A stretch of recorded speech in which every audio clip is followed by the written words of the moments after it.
In the vast, sun-scorched expanse of the West African Sahel, there exists a biological marvel that defies the standard laws of agriculture. While modern industrial crops like wheat, maize, and rice require months of stable weather, precise irrigation, and chemical inputs to reach maturity, there is an ancient grass that operates on a timeline that seems almost impossible. It is a crop that can be sown into dry, sandy dust, soil so poor that it would kill a corn stalk in days. It waits for a single rain, and then, with an explosive, desperate vitality, it rushes from germination to full maturity in as little as 6 to 8 weeks. It is the fastest maturing cereal on Earth. For thousands of years, this grain has been the difference between life and death for millions of people living on the edge of the Sahara Desert. It provides a harvest long before the sorghum or millet represents anything but a green shoot. It contains nutrients that are chemically absent in the world's major staple crops.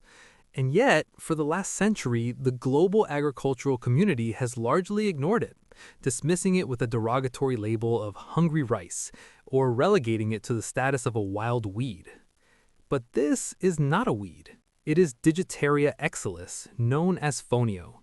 It is perhaps the oldest cultivated cereal in Africa, a nutritional powerhouse that once sustained empires. Today, as the world faces hotter temperatures, expanding deserts, and a crisis of soil fertility, this forgotten seed of the universe is emerging from the shadows. It is not just a relic of the past. It may well be the blueprint for the future of food. This is the story of the grain that time and industry forgot, and why we are finally remembering it. To understand Fonio, one must first understand the scale of the grain itself. It is unimaginably small. A single grain of Fonio is roughly the size of a grain of sand. It takes approximately 2,000 individual seeds to weigh a single gram. This diminutive size is both its greatest biological asset and the primary reason for its disappearance from the modern industrial pantry. Fonio belongs to the millet family, specifically the genus Digitaria. While there are two cultivated species, Digitaria iburwa, black fonio, and Digitaria exilis, white fonio, it is the white fonio that holds the most significant historical footprint. It is native to the savanna regions of West Africa, stretching from Senegal to Lake Chad. This is a landscape defined by extremes, intense heat, sandy soils with low organic matter, and rainfall patterns that are erratic and unforgiving. In these conditions, standard agriculture fights a losing battle. But Fonio does not fight the environment, it adapts to it with evolutionary precision. It is a C4 plant, meaning it utilizes a specific photosynthetic pathway that is highly efficient in hot, arid conditions, minimizing water loss while maximizing carbon fixation.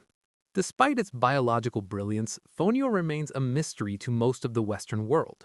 You will not find it in the commodity reports of the Chicago Board of Trade. You will not see vast monocultures of it in the American Midwest. For decades, it was scientifically neglected, receiving almost zero research funding compared to wheat or rice.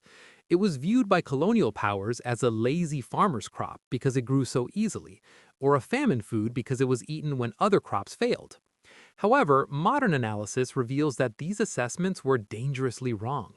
Fonio is not a famine food, it is a future food. In this video, we will explore the deep history of this ancient grain, tracing its roots back 5,000 years. We will uncover the technological bottleneck that nearly erased it from the commercial market, the sheer difficulty of processing such a tiny seed. We will examine the biochemical profile that makes it superior to quinoa and brown rice, specifically looking at its amino acid content. And finally, we will look at the renaissance happening right now, led by engineers and chefs who are designing new machines and markets to bring Fonio back to the global table. The history of Fonio is written not in books, but in the soil of West Africa. Archaeological evidence suggests that Fonio was one of the very first crops ever domesticated in the region, with cultivation dating back more than 5,000 years. To put that in perspective, Fonio was being harvested in the savannas of Mali, while the Great Pyramid of Giza was being constructed in Egypt. In ancient West African societies, Fonio was never viewed merely as a calorie source. It was held in high esteem, often reserved for chiefs, royalty, and growing guests of honor. In many cultures across Senegal, Mali, and Burkina Faso, fonio was the food of hospitality. If a traveler arrived at your home, serving them fonio was a sign of immense respect. This contradicts the later colonial narrative that labeled it a food of last resort. In its indigenous context, it was a food of prestige. The cultivation methods used historically were a testament to low-input, high-reward farming.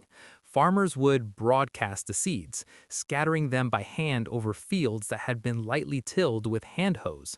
Because the seed is so light, the sower had to be skilled, flicking the wrist in a specific arc to ensure the wind didn't carry the crop away before it hit the soil. Once the seed made contact, it required almost no further intervention. No irrigation systems were dug, no fertilizers were applied. The farmer simply waited.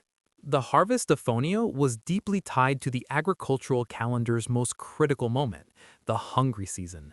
In the Sahel, the agricultural cycle is defined by the rainy season. By the time the rains arrive to plant sorghum or pearl millet, the granaries from the previous year are often empty. The wait for the main harvest can take 4 to 5 months, a period of rationing and scarcity. Fonio solved this problem. Because distinct varieties of fonio can mature in as little as 6 weeks, it produced a harvest in the middle of the hungry season, months before the sorghum was ready. It was the bridge that allowed communities to survive the gap. Throughout the great empires of West Africa, the Ghana Empire, the Mali Empire, and the Songhai Empire, fonio remained a staple. It was pounded into flour for porridge, steamed into a couscous-like texture, which remains its most popular preparation today, and even fermented into beer.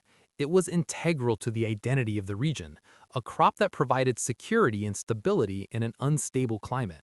If fonio was so vital, so resilient, and so revered, why did it virtually disappear from the global consciousness? Why is it not as ubiquitous as rice? The answer lies in a convergence of colonial economics, botanical prejudice, and a specific mechanical challenge. The first blow to fonio came with the arrival of European colonial powers in West Africa, particularly the French. The colonial economic model was extractive. They were interested in crops that could be exported for profit or used to feed industrial workforces cheaply. They pushed for the cultivation of cash crops like peanuts, groundnuts, and cotton. These crops required the best land and the most labor, pushing traditional staples like fonio to the margins. Simultaneously, the colonial administrations began importing foreign cereals, specifically broken rice from Indochina. This imported rice was cheap, white, and easy to cook. It became a status symbol of modernity, while fonio and other native millets were branded as hungry rice, primitive, dark, and difficult. The term hungry rice was coined during this era, a linguistic trap that reframed a delicacy as a badge of poverty. If you were eating fonio, the implication was that you couldn't afford imported rice. But the most significant factor in fonio suppression was mechanical. It comes back to the size of the grain. Fonio is a husk cereal. Each tiny sand-sized grain is encased in 2 inedible husks, glooms, that must be removed before eating. With wheat or rice, the grain is large enough that mechanical milling is straightforward.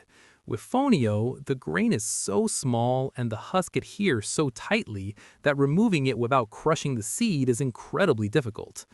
For thousands of years, this processing was done entirely by women using a pestle and mortar. The process is grueling. To process just 2 kilograms of fonio, enough for a family meal, a woman would have to pound the grain for over 2 hours.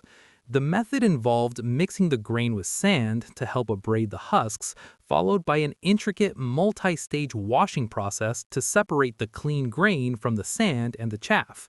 It is a back-breaking, time-consuming labor. As urbanization increased in West Africa, families moved away from this labor-intensive lifestyle. Urban women did not have 3 hours a day to pound grain. They turned to easy-to-cook imported rice and pasta.